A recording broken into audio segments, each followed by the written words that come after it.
Do not let the false light fool you. And this is something that I don't say lightly. I have Hecate here with me. But as more and ascension is happening on the planet and more divine beings and divine magic is being activated on the planet, there is going to be... I've just seen a huge influx of false light, and even false light practitioners becoming more prevalent, more popular, whatever. You know, they're around. They've always been around.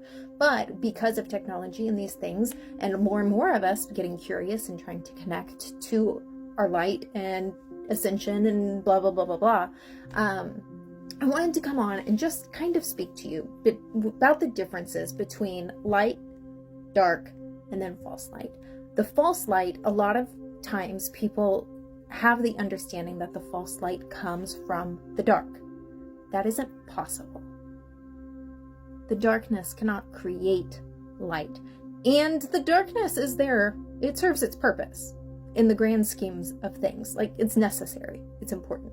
The false light, it's not necessarily man-made, but it is... How do I want to say that? It is created by humanoid beings. I don't know how else to say that. This is a lot of like I can't say that on here.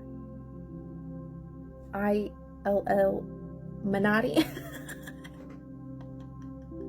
This is chaos. It's fine. The false light creates a narrative that continues to spread disconnection and hate.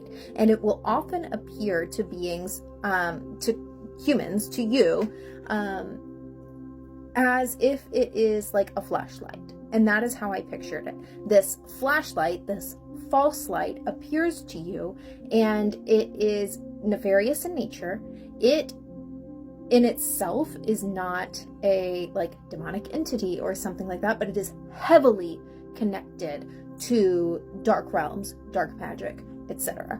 And the reason that it is able to connect with, like, be connected to the powers of the darker realms, but still appear as light, is because of the basically the veil, the filter that it is coming through. And so you're human because it is not fully refined, because your vessel, your awareness has all of these mirrors that you have to channel through.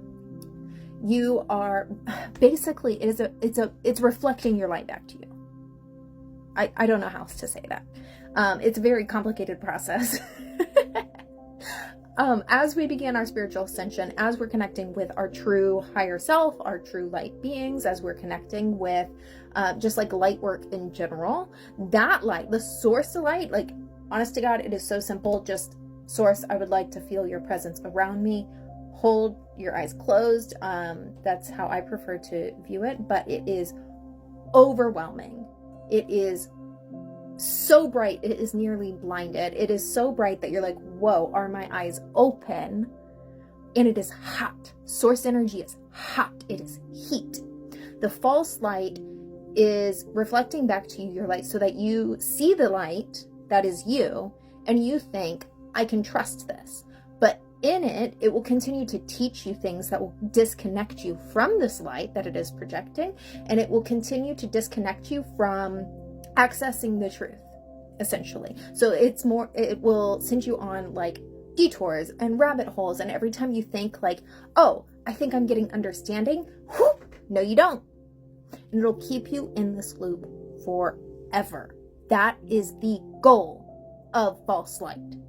Because whether you connect to the darkness or the light, both paths lead to ascension. The false light is the only one that will continue to run you in circles so that you are losing and wasting all of your energy, aka they are siphoning your energy, and it is not benefiting you, and it is not benefiting the collective. And for those that have been on this path for a really long time, I hope you've come to the understanding that the darkness, even though we have been ingrained in human perceptions of morality, the darkness does benefit the light. The the darkness does assist in ascension. We are balance, duality. That's the human incarnation. So how do you tell the difference? How do you tell the difference? The easiest way that I would love to recommend to you is to form a really strong connection with your higher self and your primary spirit guide. I use qualifiers for all beings that I talk to. Anybody that does not fit these qualifiers has to specifically request permission. I've had this happen in sessions where Lucifer knocked on, I said that funny, Lucifer knocked on my back door and was just like, hey, this is my devotee, can I come in? And I was like, oh, okay. And I welcomed him in and we channeled and then I sent him on his way.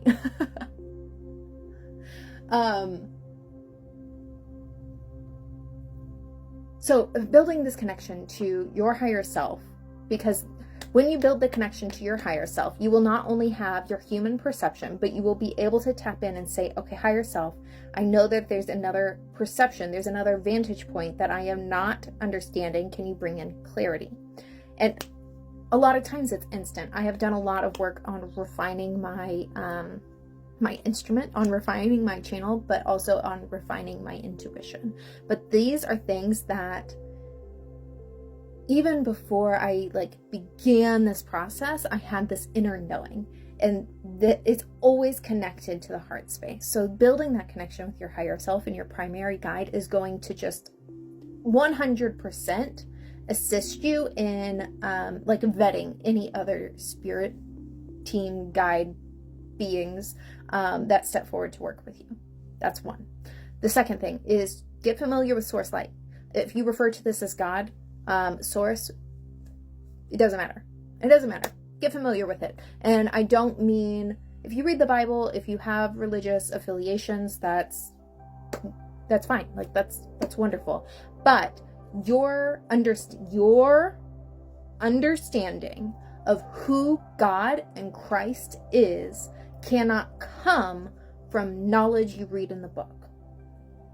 The true relationship and understanding comes from the wisdom of experience. And this can happen in prayer. This can happen in meditation.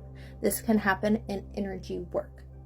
You must understand your creator. You must understand source. Source is the ultimate light. Any being that is, if you want to work with only light beings and you don't want to have anything to do with the false light, then you need to understand how to tell the difference. The only way to tell the difference is to get familiar with the true light. Please let me know if you have questions. I'd love to answer them. Hecate is like, I've been trying to avoid this. I was like, no, let me scroll and lay in my bed and not do anything. And she was like, okay, you've had your rest time. Now we need to tell the people. So here I am. I am sure there's going to be more. Oh, and then I also wanted to talk about the darkness. And that I may explore this more in another video. This is something that I have personally been exploring in my path.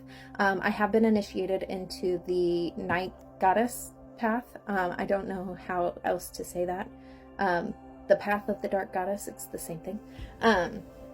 But there's still so many questions. This has been recent. I've worked with Hecate off and on forever without even realizing it, and we have a very strong bond, as many who have come online have recently. She's really, really here for the collective right now. So these are things that I'm still exploring and working through my own biases and all of the things.